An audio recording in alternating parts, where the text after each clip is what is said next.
시간 이사야 53장 2절에서 3절 말씀을 통해 고운 모양이 없다라는 제목으로 함께 은혜를 나누겠습니다. 우리가 지난 시간에 어떻게 하나님의 영광을 나타낼 수 있나, 또 어떻게 사는 것이 하나님의 영광인가에 대해서 살펴보았습니다. 그리고 하나님의 영광을 나타내신 분은 유일하신 예수님이다. 그래서 우리도 하나님의 영광을 나타내려면 어떻게 해야 된다고요? 예수님이 그랬던 것처럼 순종의 자리로 내려가야 된다. 고개 뻣뻣하고 눈 부라리고 고집 피우면은 거기에는 영광이, 하나님의 영광이 없습니다. 자기 영광이 있습니다. 자기 고집이 있습니다. 그래서 우리는 창조주 아버지 하나님 앞에 피조물의 자리로 내려가서 하나님의 이름을 거룩하게 하고 하나님의 나라가 오게 하고 하나님의 뜻이 이루어지는데 집중하고 관심을 가지는, 그것이 바로 새로운 피조물이죠. 거듭난 사람이죠. 그곳에 하나님의 영광이 있습니다. 또 예수님의 순종이 어떻게 나타났습니까? 십자가의 죽음으로 나타났습니다. 이것을 잘 이해해야 된다. 이것을 모르면은 우리는 성경을 이해할 수도, 신앙생활을 한다 할 수도 없습니다. 예수님의 그 수치와 조롱과 저주의 십자가를 지는 그 순종이 하나님 아버지를 영화롭게 했다는 사실입니다. 세상에는 이런 하나님의 영광을 찾아볼 수가 없습니다. 그리고 그 영광에 우리도 함께 참여하도록, 함께 하기 위해서, 하나 되기 위해서 우리를 지금 부르시고 계신다 하는 것입니다. 자, 오늘 본문을 보면 우리가 잘 아는 예수님에 대해서 이사야가 계시를 통해서 받은 말씀입니다. 자, 이 말씀을, 본문을 묵상하기 전에 많은 사람들이, 안타깝게도 교회에 나오는 성도들조차 세상의 것으로 하나님의 영광을 나타내려고 합니다. 그동안 우리의 모습을 잘 생각해 보십시오. 아들이 좋은 대학 가고 좋은 직장 가면 하나님의 영광 된다고 생각합니다. 또 크게 성공하고 돈 잘 벌어서 교회에 봉사하고 섬기면은, 의사 되어서 섬기면은 하나님이 영광 된다고 이야기합니다. 그러면 한번 생각해 보십시오. 세상에 많은 좋은 대학이 있지만 그 중에 한 군데, 미국의 하버드 대학이 있습니다. 거기에는 불교인이 더 많습니다. 그리고 크게 성공했던 빌 게이츠 아시죠? MS, 마이크로소프트의 빌 게이츠는 예수를 믿지 않습니다. 그러면 하나님을 믿지 않는 사람들도 하나님께 영광을 돌릴 수 있는 것입니까? 세상의 것으로? 그러면 우리가 교회에 나올 필요가 뭐가 있습니까? 생각해야 합니다. 오늘 본문 한번 보십시오. 예수님의 모습은 추했습니다. 가난했습니다. 고난받았습니다. 배척당했습니다. 왕따당했습니다. 사람들에게 인정받지 못하고 대접받지 못했습니다. 한마디로 표현하면 한심한 인생이었습니다. 한심한 인생. 우리가 예수님처럼 살면서 하나님을 섬기고 순종할 수 있겠습니까? 우리는 못합니다. 또 폼을 잰다고 재는데 예루살렘을 입성할 때 어떤 모습을 입성했습니까? 어린 낙이 타고 초라하게 입성했습니다. 백마를 타지 않았습니다. 또 머리에는 십자가에서 달릴 때 가시가 넣으셨습니다. 왕인데 왜 이 모양입니까? 하나님의 아들인데 왜 이 꼴을 하는 것입니다. 우리는 분명히 알아야 됩니다. 하나님의 영광이 땅에서 나타날 때는 때로는 힘들고, 때로는 어렵고, 때로는 사람들에게 오해받고, 배반당하고, 죽을 것 같은 그런 모습으로도 하나님의 영광이 나타날 수 있다는 것입니다. 그런데 우리는 그런 자리를 싫어합니다. 저도 싫습니다. 저도 우리 교회가 사람이 넘쳐나고 헌금이 넘쳐나서 지역교회, 지역사회에 봉사도 많이 하고 구제도 많이 하고 그래서 소문나면 좋겠습니다.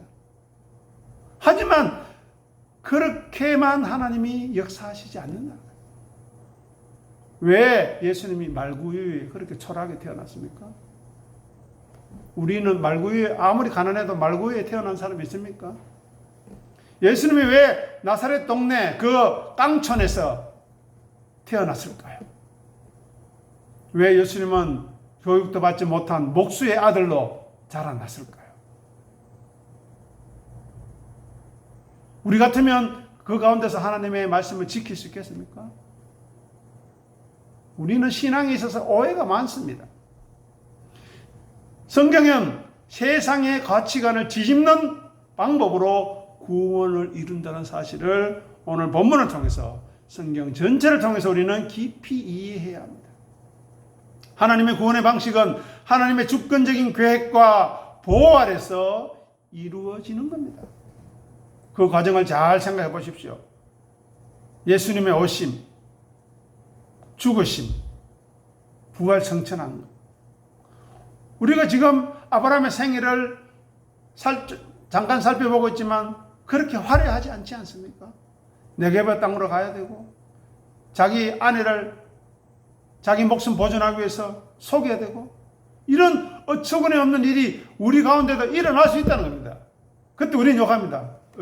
신앙생활 한다면서 직분자라고 하면서 어떻게 그럴 수 있냐고 말할 수 있다는 겁니다. 하지만 그 일을 통해서도 하나님은 역사할 수 있다는데 우리는 우리의 믿음을 열어놓아야 합니다. 그렇지 않으면 우리는 좋아졌다가 나빠졌다가 잘하나 오르나 높아졌다가 낮아졌다가 자기 감정, 자기 생각 때문에 이리저리 세상 풍조에 휘말려서 중심을 못 잡는 겁니다. 오늘 본문 보십시오. 연한 순 같다 하지요. 연한 순이 어떤 모습일 것 같습니까? 극도로 연약한 모습. 무방비한 상태입니다. 무방비. 즉 사람들의 공격에 사람들의 어떤 욕설에 취약하다는 겁니다. 예수님은 어떻게 했습니까? 침뱉음을 당했습니다. 뺨까지 맞았습니다. 로마 군사들한테. 강하고 힘있는 정복자의 모습이 아니라는 겁니다. 다음으로 마른 땅에서 나온 뿌리 같답니다. 이것은 당시 이스라엘의 영적이고 정치적인 절망적인 상황을 이야기하기도 합니다. 다윗 왕조의 쇠락과 소망이 없음을 상징하기도 합니다. 그런데 뿌리에서 나온다는 것은 전혀 인간적인 방법으로 예상할 수 없다는 것입니다. 인간적인 어떤 기대를 할 수 없다는 것입니다. 혹시 여러분 등산을 가시면서 사람들이 등산로를 만드는 과정에서 나무가 뿌리가 나와가지고 사람들의 발에 밟히는 거 보셨습니까? 그 모습이 이쁘던가요? 나도 밟고 지나갔는데요. 뺀질뺀질해져가지고 이쁘게 보였니까? 그 뺀질뺀질한 모습이. 예수님이 그렇게 사람들에게 짓밟히는 처참한 상황 속에 놓여 있다는 것입니다. 풍성한 수분을 공급받지 못해요. 영양분도 공급받지 못해요. 그러니 볼품없고 메마른 모습일 수밖에 없습니다. 고운 모양도 없다 하죠. 풍채도 없대요. 왕적인 위엄이나 영웅적인 외모, 위풍당당한 모습이 없는데도 예수님은 자신의 삶을 통해서 하나님의 영광을 나타내었다는 것입니다. 이 역사를 이해하지 못하면 우리는 신앙생활을 올바르게 할 수 없습니다. 또 예수님은 멸시를 받았다고 합니다. 그것이 무슨 말입니까? 사람들에게 무가치하게 여겨진다. 무가치하게. 즉 무슨 말입니까? 쓰레기라. 우리 주변에 여러분들이 무가치하게 여기는 것이 무엇인가 한번 보십시오. 쓰레기지요. 내가 관심 가지지 않는 거지요. 비록 내가 집안에 넣어놓았지만 내가 필요성이 없기 때문에 방치해 놓은 것이죠. 적극적인 경멸 대상이라는 것입니다. 사람들에게 버림을 받아서 가장 보잘것없는 인간 사회로부터 완전히 거부되고 배척당했다는 것입니다. 다음으로 뭐라고 이야기합니까? 간고와 질고를 한다고 했습니다. 간고는 무엇입니까? 고통, 슬픔이죠. 질고는 무엇입니까? 병에 노출되었던 것입니다. 바이러스예요. 우리가 코로나 바이러스 때문에 얼마나 어려움을 겪었습니까? 지역적으로, 국가적으로, 전 세계적으로 얼마나 고통을 겪었습니까?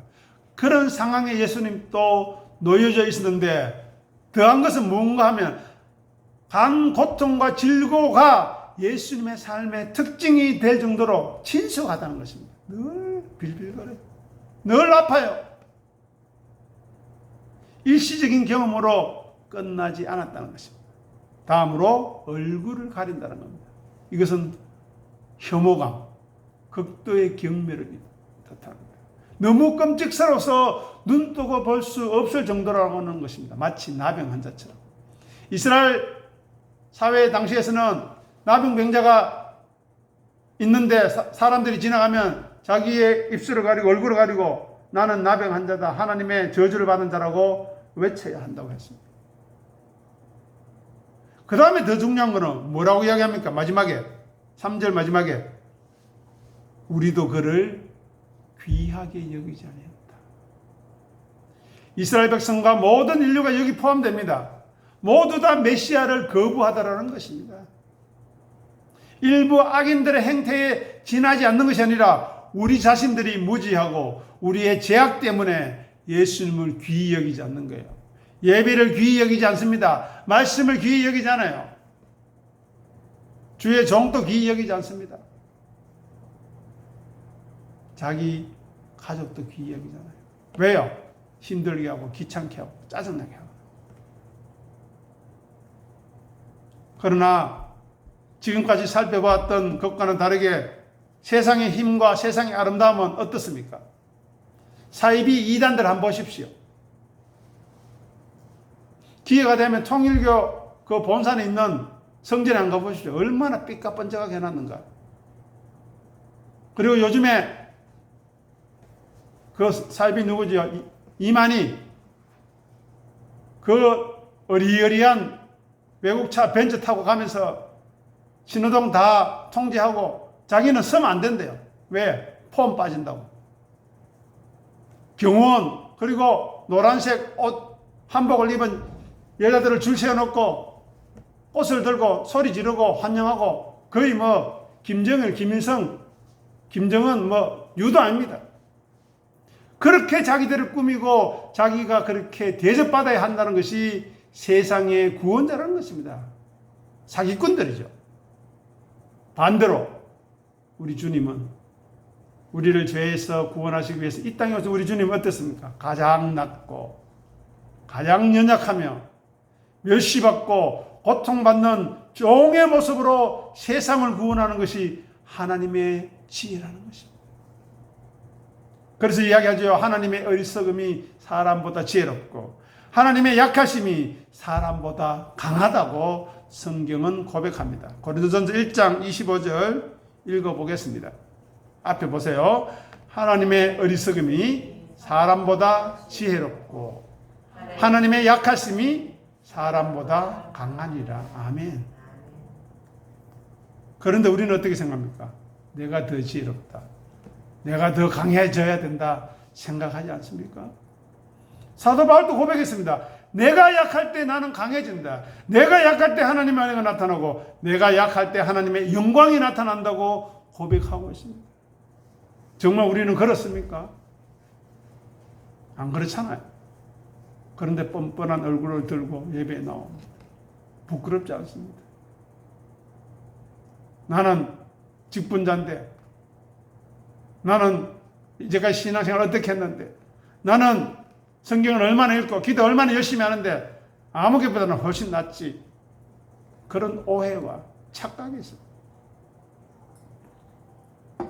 바리새인과 서기관과 율법학자들과 다를 게 뭐가 있습니까? 나는 저 세리와 달라서 감사합니다. 나는 하루 2번 기도 드리고 11조하고 구제합니다. 그런데 세리는 어떻게 합니까? 자기의 가슴을 치면서 주님, 죄인입니다. 용서해 주시고 주의 은혜를 베풀어 주십시오. 그 두 가지 모습을 보면서 예수님이 뭐라고 하셨습니까? 바리새인보다 세리의 기도가 하나님께 들은 바 되었다는 것입니다. 하나님은 낮은 곳에 계십니다. 하나님은 자기를 비우는 자리에 있습니다. 자기를 비우고 자기 십자가를 지는, 자기를 부인하는 그 자리에 하나님이 함께 계시고 거기가 복된 자리고 그 삶이 복된 삶임을 생각해야 합니다. 그래서 성경과 우리가 믿는 예수 그리스도를 믿는 믿음에는 세상의 가치관이 바뀌어지는, 전복되는 현상이, 역전의 현상이 일어나는 것입니다. 그것이 바로 십자가의 신비고, 오늘 우리가 묵상하고 함께 나누었던 이사야 53장 2절에서 3절, 아니 이사야 53장을 예배 마치고 돌아가셔서 한번 처음부터 쭉 읽어보십시오. 되면은 54장부터 계속 읽어보십시오. 하나님이 어떻게 자기를 나타내시고, 이런 하나님을 모르니, 이런 하나님의 섭리와 구원의 계획을 모르니까 예수님에 대한 오해와 신앙에 대한 오해와 교회에 대한 오해가 있는 것입니다. 너희 중에 크고자 하는 자 어떻게 하라 그랬습니까? 낮아지라 했잖아요. 높아지고자 하는 자 어떻게 하라 그랬습니까? 섬기라고 했잖아요. 그것이 바로 성육신의 자기 비하. 성육신 자체가 자기 비움이요, 자기 낮춤이요, 하나님의 사랑이요, 하나님의 영광이요, 하나님의 은혜라는 것이요. 자기 비하, 자기를 낮추는 거죠. 빌립보서 2장 6절에서 8절까지 말씀, 우리 잘 아는 말씀인데 같이 읽어보도록 하겠습니다.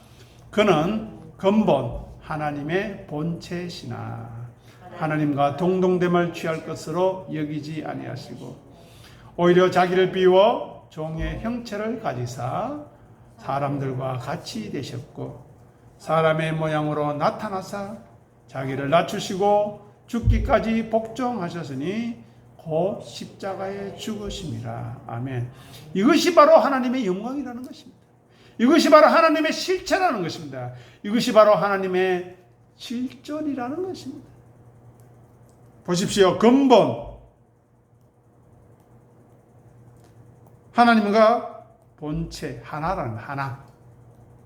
하나님과 똑같다는 거예요. 즉 예수님은 하나님이시라는 거죠. 즉 예수님이 십자가에 죽으신 것은 누가 죽으신 거라고요? 하나님 자신이 스스로를 죄의 구렁텅이에 빠져있는 저와 여러분을 위해서 죽이신 것입니다. 그런데 죄 덩어리인 우리를 왜 못 죽입니까?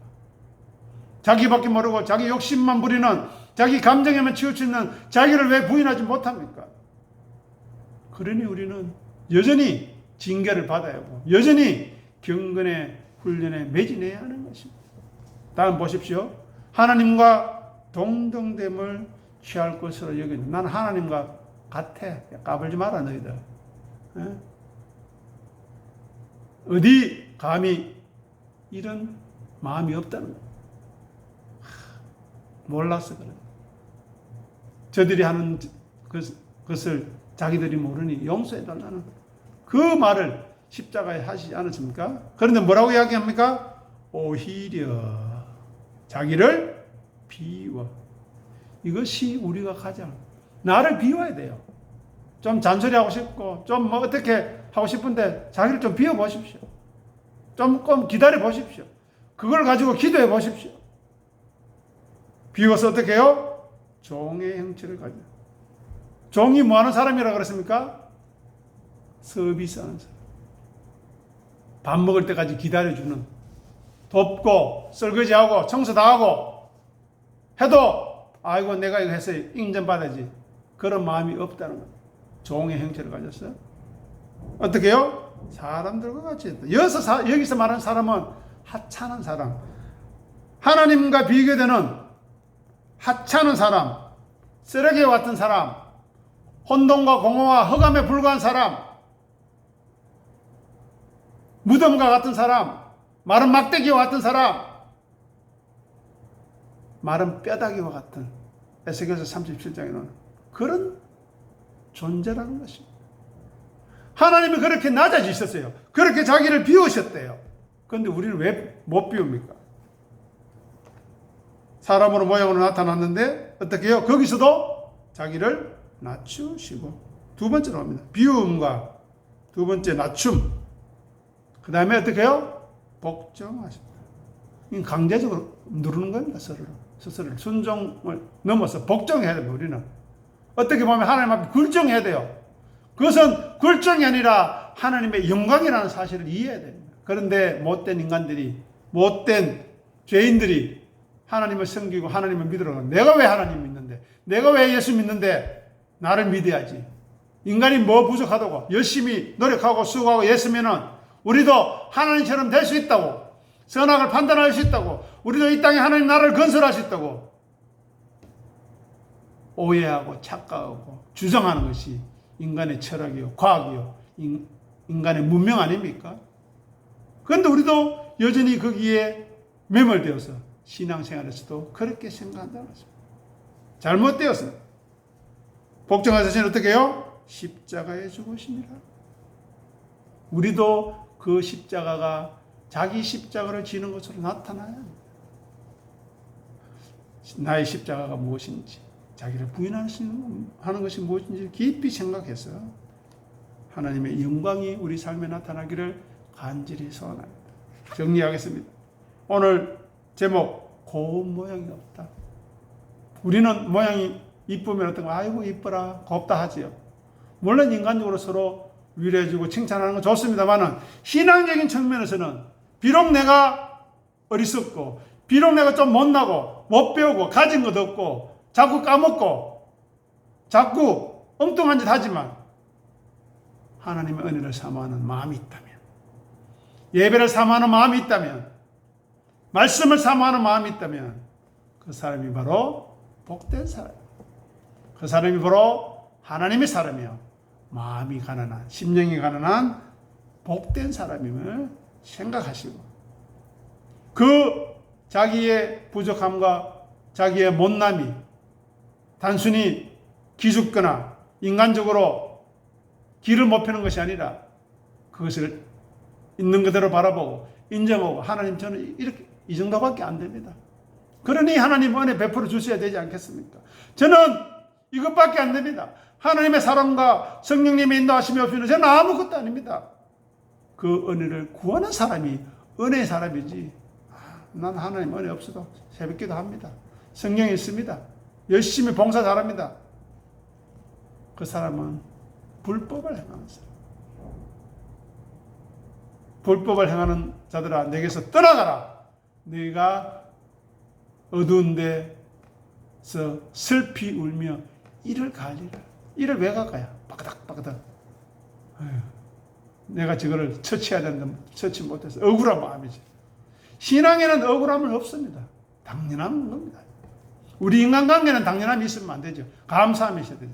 하지만 신앙에는 억울함이 없어야 돼요. 그것이 바로 우리를 통해서 하나님의 은혜가 나타나요. 하나님의 도우심과 진리의 성령님의 인도하심이 나타나야 하는 그것이 바로 하나님의 영광이라는 것. 비록 고운 모양도 없고 풍채도 없고 연한 순 같고 마른 땅에 나온 뿌리 같지만, 그곳에 믿음이 있다면, 그곳에 은혜를 사모하는 마음이 있다면 하나님이 그 심령을 귀히 보시고 품어주실 것이다. 하나님의 나라에까지 인도하셔서 함께 하실 것이라는 믿음을 가지고 오늘도 감사함으로, 내일도 기쁨으로 살아갈 수 있게 되기를 부탁드립니다. 기도하겠습니다. 아버지 하나님, 은혜를 감사합니다. 세상은 고운 모양을 추구하고, 세상은 풍채를 가지려고 하고, 남들이 보기에 흠모할 만한 아름다운 것을 소유하려고, 가지려고 자기를 가꾸고 수술하고 뜯어고치고 난리를 치지만, 예수님은 고운 모양도 없고 멸시를 받아서 사람들에게 버림을 받고 강고를 많이 겪고 질고를 알며 멸시를 당하셨고, 또한 우리도 예수님을 귀히 여기지 않았지만 우리를 사랑하시고 우리를 선택하여 주셨어.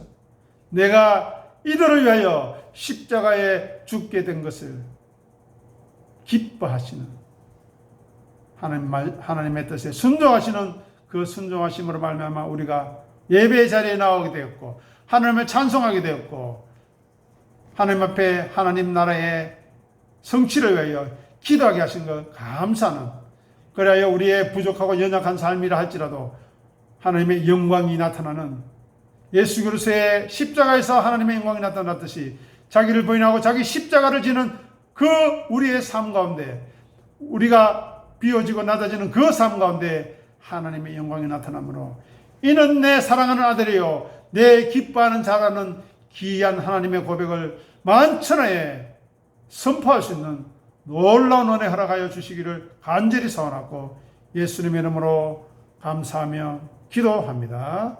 아멘.